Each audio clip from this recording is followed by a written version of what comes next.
Good morning and welcome to my channel. इस series का पहला क्वेश्चन देखते हैं। कह रहा है कि the refractive index of the material of a prism is √2 and the angle of the prism is 30 degree. One of the two refracting surface of the prism is made a mirror inwards by a silver coating. A beam of monochromatic light entering the prism from the other face will retrace its path if its angle of incidence is A में दिया option 30 degree, B 45, C 60 degree and D 0 degree. Question बहुत ही आसान है, इसका solution करते हैं। इसमें कह रहा है कि प्रिज्म है जिसका रिफ्रैक्टिव इंडेक्स दिया हुआ है √2 और एंगल ऑफ प्रिज्म आपका दिया हुआ है कितना 30 डिग्री। तो one of the refracting surface of the prism is made mirror inwards. मान लीजिए कोई प्रिज्म है, सपोज दैट इधर प्रिज्म बनाते हैं हम, इधर प्रिज्म है और इस प्रिज्म का जो रिफ्रैक्टिंग सरफेसेज है उसका कोई एक सरफेस जो होगा वो आपका मिरर बना रहा है इनवर्ड, मतलब होता है बाहर से उसको क्या किया गया, सिल्वरिंग कर दिया गया। तो जब सिल्वरिंग किया गया तो ये मिरर बन गया।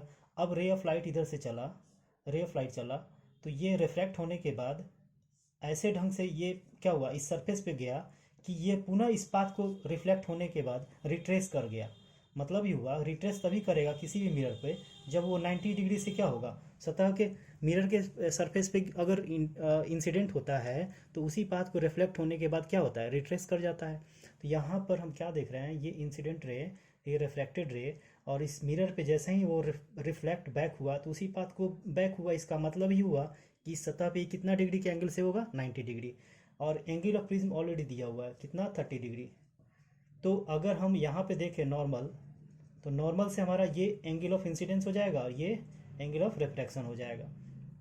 तो ये एंगल ऑफ रिफ्रैक्शन अगर पता चल जाए तो एंगल ऑफ इंसिडेंस भी हमारा निकल जाएगा, जो कि क्वेश्चन में डिमांड कर रहा है कि एंगल ऑफ इंसिडेंस क्या होगा। ठीक है, तो यहाँ पर हम सोचते हैं कि ये 90 है तो और ये 30 है, तो ये ऑफकोर्स ये क्या हो जाएगा, 60 डिग्री हो जाएगा। तो यहाँ पर हम क्या देखेंगे कि ये जो एंगल होगा वो आपका 60 डिग्री हो जाएगा। जब ये 60 डिग्री होगा तो ये कितना होना चाहिए, क्योंकि जब ये परपेंडिकुलर है, ये नॉर्मल है, तो परपेंडिकुलर हमेशा क्या होता है, 90 डिग्री होता है। तो ये 60, तो ये कितना हो जाएगा, 30 डिग्री हो जाएगा, 30 डिग्री हो जाएगा। तो ये R30 हो जाएगा। तो ये हम अगर इसको μ1 मान लें जिसका मान 1 हो जाएगा, ये μ2 है जिसका मान दिया हुआ है क्वेश्चन में √2 अगर रख दें तो स्नेल्स का इक्वेशन लगा करके हम लोग इक्वेशन सॉल्व कर सकते हैं। तो आपका दिया हुआ है μ1 का वैल्यू 1 दिया हुआ है, μ2 का वैल्यू आपका √2 दिया हुआ है, और आपका R का वैल्यू 30 डिग्री हो जाएगा। तो I का वैल्यू फाइंड करना है। तो यहाँ से हम लोग बात करेंगे आपका स्नेल्स इक्वेशन से। तो μ1 sine I is equal to μ2 sine R। तो यहाँ पर μ1 का वैल्यू 1, साइन I का मान निकालना है तो साइन I रहने देते हैं इसको, और यहाँ से μ2 का वैल्यू जो है आपका √2 हो जाएगा, और साइन R का वैल्यू 30 रखेंगे तो साइन 30 हो जाएगा। अब यहाँ से sine I is equal to हो जाएगा √2, और साइन 30 का 1/2 होता है, 1/2 होता है। तो यहाँ से हम बात करेंगे साइन I का वैल्यू कितना हो जाएगा। अगर इसको हम लोग √2 इंटू √2 कर दें तो कितना हो जाएगा, सीधे 1/√2 बचेगा। क्यों, √2 से √2 में से एक √2 कट जाएगा, तो आपका फाइनली 1/√2 होगा। तो यहाँ पे किसका वैल्यू 1/√2 होता है, तो साइन 45 का मान कितना होता है, 1/√2 होता है। इसका मतलब हो गया I का वैल्यू कितना हो जाएगा, 45 डिग्री।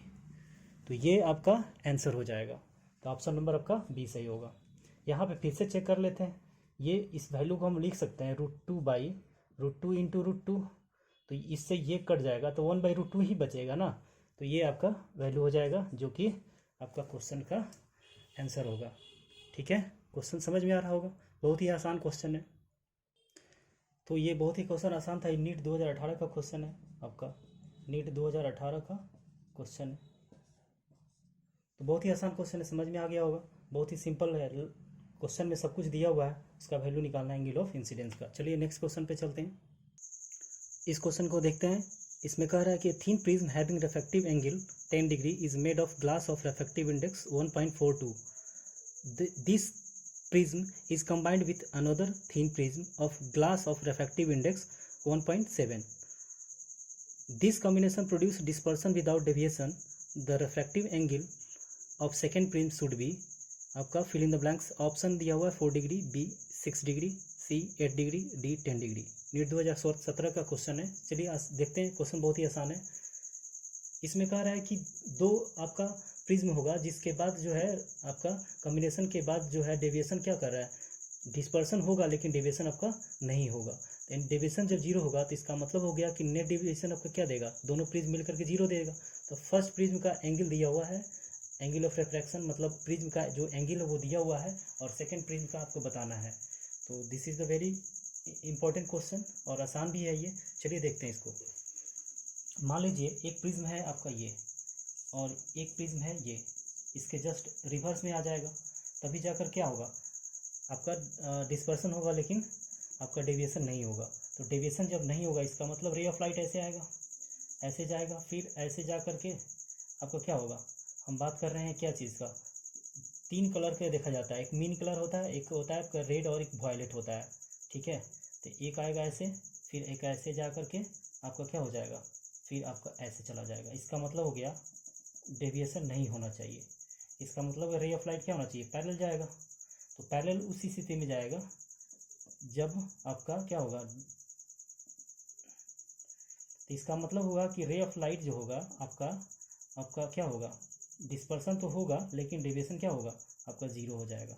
तो डेविएशन जीरो होने के लिए क्या होगा, इसमें रे ऑफ लाइट क्या होगा, आपका डिफरेंट कलर से होगा, डिफरेंट कलर्स आपके निकलेंगे, लेकिन आपका डेविएशन क्या होगा, जीरो होगा। डेविएशन का मतलब जिस डायरेक्शन में आया था मीन कलर का, मीन कलर इसमें अगर हम बात करें उसी तरह मीन कलर भी आपका क्या चला जाएगा, पैरेलल चला जाएगा। इसका मतलब रेड और वायलेट का जो आपका कॉम्बिनेशन होगा वो आपका क्या होगा, मीन कलर से देखा जाएगा, और उस तरह से आपका डेविएशन क्या होना चाहिए, जीरो।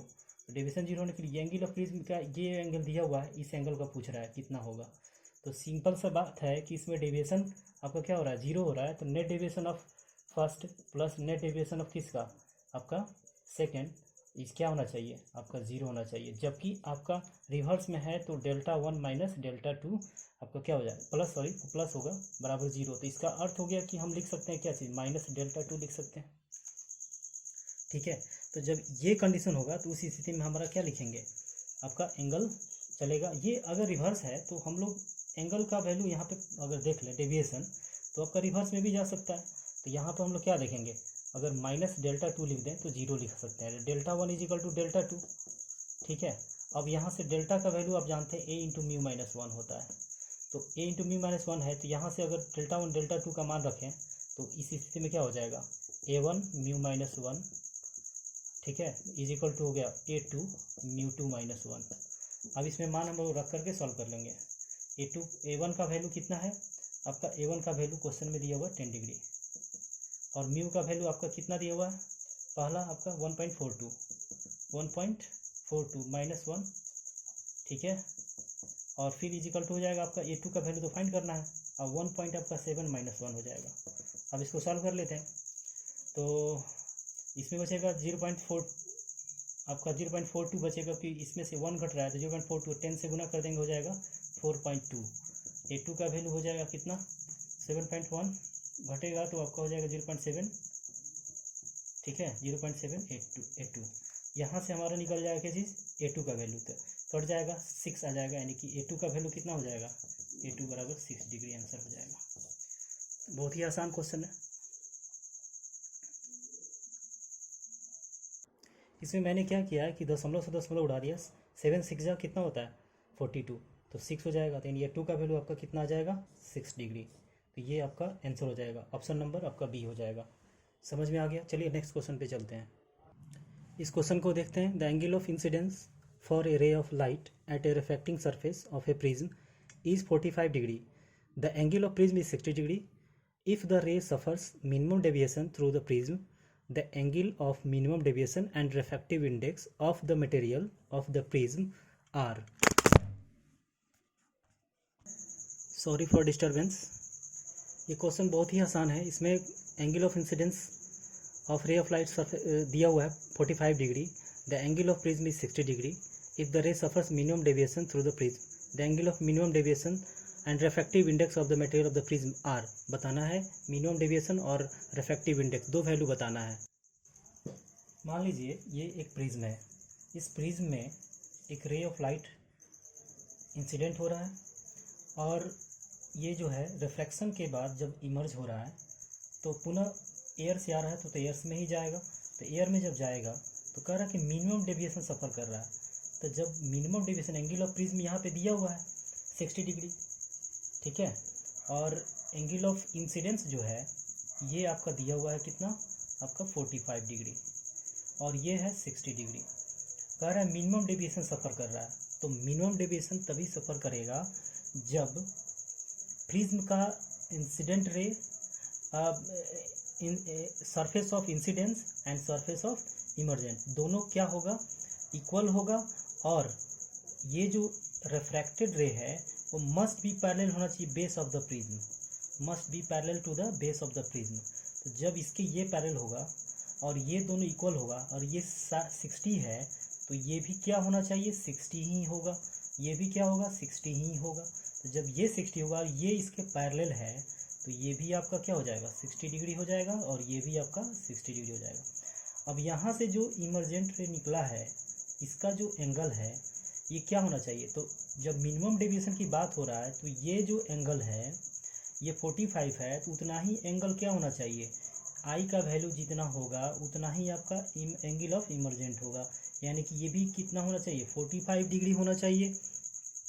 ये 60 तो ये भी 60 और ये भी 60 होगा, ठीक है। तो ये दोनों एंगल हमको पता चल गया। तो इसका मतलब ये पूरा एंगल तो आपका कितना है, यहाँ से यहाँ तक कितना है, ये 90 है, तो ये कितना हो जाएगा, 30 हो जाएगा, और ये भी इसका 30 हो जाएगा, दोनों 30 हो गया।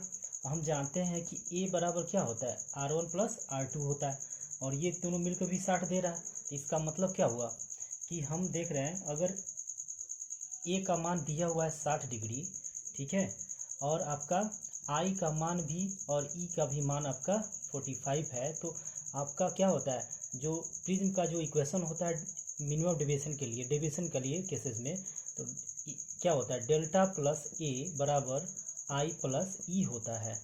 तो यहाँ से डेल्टा का मान अगर निकालना है मिनिमम डेविएशन के लिए, प्लस A का मान हो जाएगा कितना, 60, और I प्लस E कितना हो जाएगा, 45, अब प्लस 45, 90 हो जाएगा, इधर आके घट जाएगा तो 30 हो जाएगा। डेल्टा मिनिमम डेविएशन कितना हो जाएगा, 30 डिग्री। तो ये आपका 30 डिग्री हो गया। पहला क्वेश्चन कह रहा है कि minimum angle of minimum deviation बताना है, तो 30 डिग्री आपका दो ही ऑप्शन है, A और C। अब हम लोग डिसाइड करना है कि रिफ्रैक्टिव इंडेक्स क्या होगा। तो रिफ्रैक्टिव इंडेक्स के लिए आप क्या लगाएंगे, जो हमारा फार्मूला होता है मिनिमम डेविएशन के केसेस में, वो फार्मूला इस्तेमाल करके क्वेश्चन को हम सॉल्व कर लेंगे। तो जो फार्मूला होता है वो फार्मूला चलेगा आपका म्यू के लिए, क्या होता है, sine A plus delta M upon 2 by sine A/2, ये फार्मूला होता है। अब इसमें A और डेल्टा M का मान रख करके हम लोग क्या कर लेंगे, इसको सॉल्व कर लेंगे। तो जब सॉल्व करेंगे तो देखिए यहाँ पे A का मान 60 है और डेल्टा का मान 30 है, तो कितना हो जाएगा, 90 हो जाएगा, 90/2 45 हो जाएगा, तो ऊपर साइन 45 का मान हो जाएगा 1/√2, और फिर A का मान कितना है आपका 60 है, 2 से डिवाइड करेंगे 30 हो जाएगा, साइन 30 का मान 1/2 होता है। इसको सॉल्व करेंगे तो आपका हो जाएगा 2/√2। अब इसको लिख सकता है √2 × √2, तो √2 से √2 कट जाएगा, तो म्यू का वैल्यू आपका फाइनली क्या आ जाएगा, √2 आ जाएगा। अब दो आंसर हो गया, आपका डेल्टा का मान 30 और म्यू का वैल्यू आपका √2। तो एक ही ऑप्शन दिख रहा है आपका A और C में, आपका A नंबर, ठीक है। तो ये आपका आंसर हो जाएगा। बहुत ही आसान क्वेश्चन था।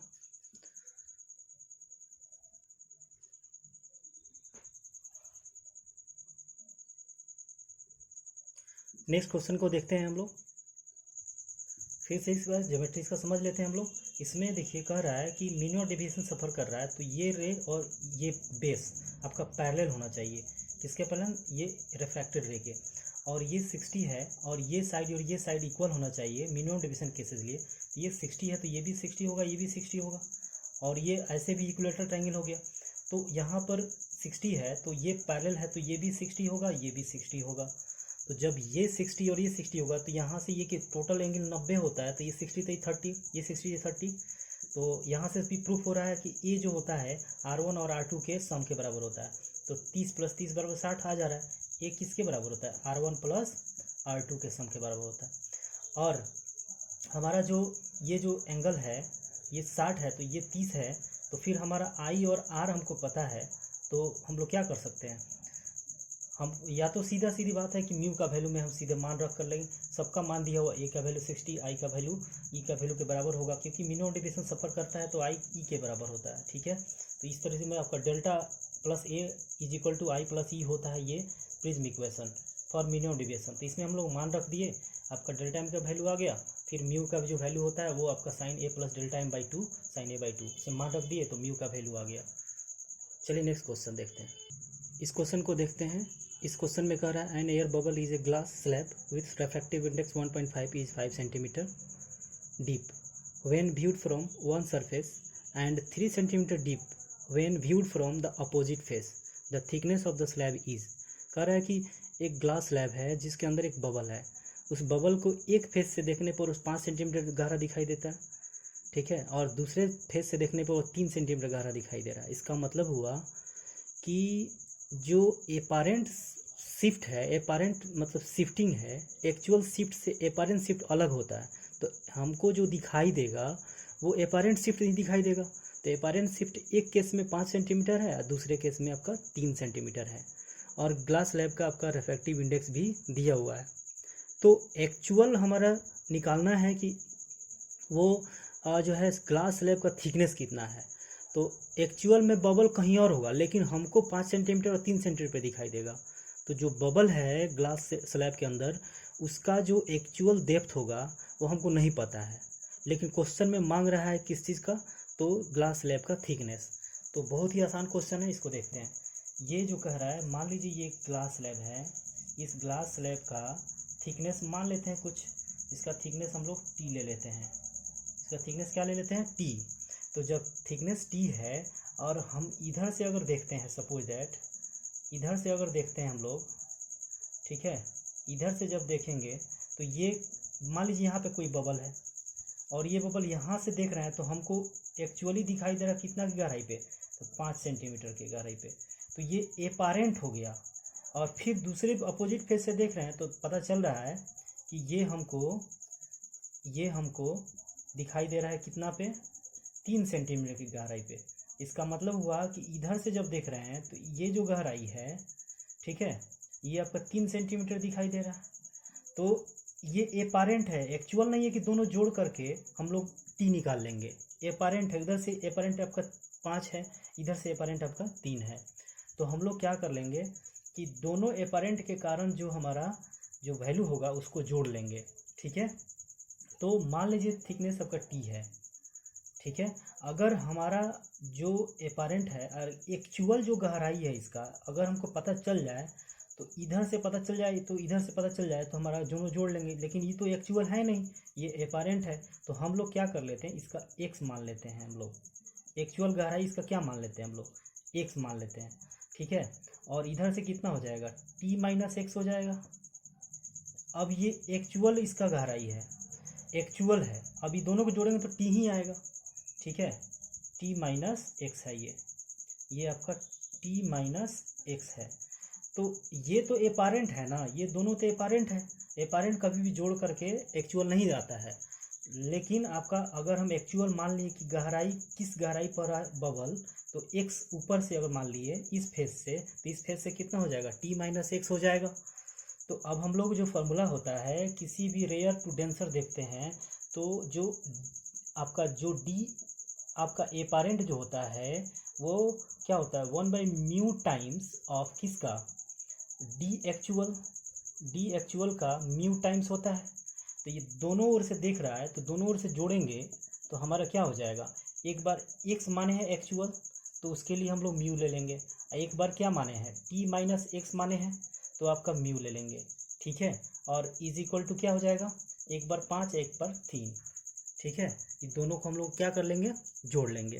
तो जब जोड़ेंगे तो हमारा फॉर्मूला से आपका टी का वैल्यू आ सकता है। तो चलिए देखते हैं इसको, आपका कितना हो जाएगा। यहाँ से अगर हम बात करें, दोनों का बेस सेम है, तो x plus T minus x by mu, ठीक है, इज इक्वल टू 8 हो जाएगा। अब ये x से x कट गया, तो हम लोग क्या देख रहे हैं, t इज इक्वल टू क्या होगा, 8 इंटू म्यू हो जाएगा। जबकि आपका म्यू का वैल्यू कितना दिया हुआ है, 1.5 दिया हुआ है, तो आपका t इजिकल टू हो जाएगा 8 इंटू 1.5 इजिकल टू 120 होता है, यानी कि 12 सेंटीमीटर आपका गहराई हो जाएगा, थिकनेस हो जाएगा ग्लास स्लैब का। तो ये बहुत ही आसान क्वेश्चन था, समझना था ये ओनली। ठीक है, कभी भी एपारेंट जोड़ करके आपका जो एक्चुअल नहीं देता है। ठीक है, हाँ, एपारेंट डायरेक्ट जोड़ करके एक्चुअल नहीं देता है, लेकिन एपारेंट का जो फॉर्मूला होता है एक्चुअल के केसेस में रेफ्रैक्टिव इंडेक्स में, उसको जोड़ करके हम लोग देख सकते हैं। तो ये एपारेंट है, इसका वैल्यू x बाई म्यू, फिर ये एपारेंट है, ये आपका t minus x by mu हो जाएगा, क्योंकि एक्चुअल बटा म्यू होता है। तो एक्चुअल पहले x माने थे, एक वो एक्चुअल क्या माने थे, t माइनस एक्स माने थे। ठीक है, तो पहला के लिए एक्चुअल ये हो गया, दूसरा के लिए t माइनस एक्स एक्चुअल हो जाएगा। ठीक है, और ये दोनों को जोड़ेंगे तो हमारा ये इक्वेशन से हमारा t का वैल्यू 12 सेंटीमीटर आ जाएगा। ये बहुत ही आसान क्वेश्चन था नीट, ये आपका 2016 का क्वेश्चन है, ये नीट 2016 का क्वेश्चन है। तो समझ में आ रहा होगा। चलिए नेक्स्ट क्वेश्चन पे देखते हैं। इस क्वेश्चन को देखते हैं, कह रहा है the refractive angle of a prism is A and refractive index of the material is cot a by 2। The angle of minimum deviation is, minimum deviation बताना है, जबकि प्रिज्म का एंगल दिया हुआ है और मटेरियल का रेफ्रैक्टिव इंडेक्स भी दिया हुआ है। तो ये बहुत ही आसान क्वेश्चन, इसको सोल्यूशन करते हैं। ये मान लीजिए कोई प्रिज्म है, ये प्रिज्म है, इस प्रिज्म से अगर मान लीजिए कि मिनिमम डेविएशन का केस हो रहा है, तो उस स्थिति में हमारा जो फॉर्मूला चलता है म्यू के केसेस में, ये एंगल ऑफ प्रिज्म हो जाएगा। ठीक है, और मिनिमम डेविएशन के लिए क्या होता है formula, mu is equal to होता है sine A plus delta M by 2 by sine A by 2। ठीक है, तो इसमें रेफ्रैक्टिव इंडेक्स का मान दिया हुआ है। एंगल ऑफ प्रिज्म आपका कितना है, एंगल ऑफ प्रिज्म ए है, रेफ्रैक्टिव इंडेक्स आपका कितना है, रेफ्रैक्टिव इंडेक्स आपका मटेरियल का cot a बाई 2 केसेस में दिया हुआ है। ठीक है, तो इस स्थिति में हमारा म्यू का वैल्यू यहाँ पे cot क्या हो जाएगा, a बाई 2 हो जाएगा। और इसमें हम लोग क्या करेंगे, साइन आपका रखेंगे। अगर मिनिमम डेविएशन की बात हो रहा है तो फिर हम इसको सॉल्व कर सकते हैं। तो यहाँ पर अगर हम बात करें तो sign A plus delta M upon 2 और हो जाएगा क्या चीज़, साइन ए बाई 2। अगर इसको यहाँ से हम सॉल्व करें तो ये हो जाएगा कॉस ए बाई 2 बटा क्या हो जाएगा, साइन ए बाई 2। ठीक है, इज इक्वल टू क्या हो जाएगा, sine A plus delta M upon minimum deviation है बाई साइन आपका ए बाई 2 हो जाएगा। तो यहाँ से ये कट जाएगा, तो जब ये कटेगा तो फिर आपका कॉस इसके बराबर हो जाएगा। तो cos A by 2 is equal to हो जाएगा sine A plus delta M by 2 हो जाएगा, 2 छूट रहा है, बाई 2 हो जाएगा। तो यहाँ पे कॉस और साइन कब इक्वल होता है, तो जब ये दोनों का वैल्यू क्या होगा, 45 होगा, 45 डिग्री पर दोनों का मान सेम होता है। इसका मतलब ये दोनों मिलकर 90 देगा। तो हम लिख सकते हैं a by 2 plus A plus delta M by 2 is equal to क्या हो जाएगा, 90 डिग्री। अब इसको हम लोग देख लेंगे, यहाँ से हमारा सॉल्यूशन करेंगे तो हमारे आंसर आ जाएगा। तो यहाँ देखते हैं, ये अगर इसके बाद हम अगर देखें तो आपका हो जाएगा क्या चीज़, यहाँ पे अगर देखते हैं। ठीक है, तो ये आपका जो वैल्यू होगा a बाई 2 प्लस फिर 2 से भाग दे देते, a by 2 plus delta M by 2 हो जाएगा इज इक्वल टू 90 डिग्री। ठीक है, तो इसको हम लोग अगर जोड़ दें तो सीधे a हो जाएगा, क्योंकि हाफ हाफ a हो जाएगा, और plus delta M by 2 is equal to 90 degree. तो फिर आपका क्या निकालना है, आपका किसका वैल्यू, आपका डेल्टा एम का। तो यहाँ से हम बात करें तो आपका delta M by 2 is equal to 90 minus A हो जाएगा, 2 से लिए अगर डिवाइड कर गुना कर दें तो हमारा डेल्टा एम का वैल्यू आ जाएगा, तो 180 माइनस 2a हो जाएगा। दिस इज योर आंसर, ये मिनिमम डेविएशन हो गया। ठीक है, तो ये बहुत ही आसान क्वेश्चन था, 180 माइनस 2a आपका आंसर हो जाएगा। ठीक है, तो समझ में आ रहा है। रेफ्रैक्टिव इंडेक्स अगर दिया है तो मिनिमम डेविएशन के लिए फॉर्मूला चलता है रेफ्रैक्टिव प्रिज्म में, mu is equal to sine A plus delta M by 2 sine A by 2, cot इसका दिया हुआ मान कॉट ए बाई 2। अब इसको सॉल्व करेंगे तो हमारा कॉस को हम लोग अगर लिखें तो कॉस बटा साइन होता है, साइन से साइन कट गया और ये दोनों आपस में इक्वल हो गया। इक्वल होगा, इसका मतलब ये हुआ ये दोनों का मान तभी इक्वल होगा जब ये दोनों दोनों 45 होगा। तो जब 45 हो जाएगा तो 45 45 मिलकर क्या दे देगा, 90 दे देगा। तो 90 देगा, उसी स्थिति में क्या हो जाएगा, आपको इसको सॉल्व करेंगे तो हमारा डेल्टा एम का वैल्यू आ जाएगा। तो ये हुआ आपका इस क्वेश्चन का सॉल्यूशन। समझ में आ गया होगा, बहुत ही आसान क्वेश्चन है। वीडियो अच्छा लगता है तो लाइक और सब्सक्राइब जरूर करें और दोस्तों में शेयर करें। आगे की सीरीज में फिर से आपका ऑप्टिक्स का अगला क्वेश्चन दिया जाएगा। Thank you.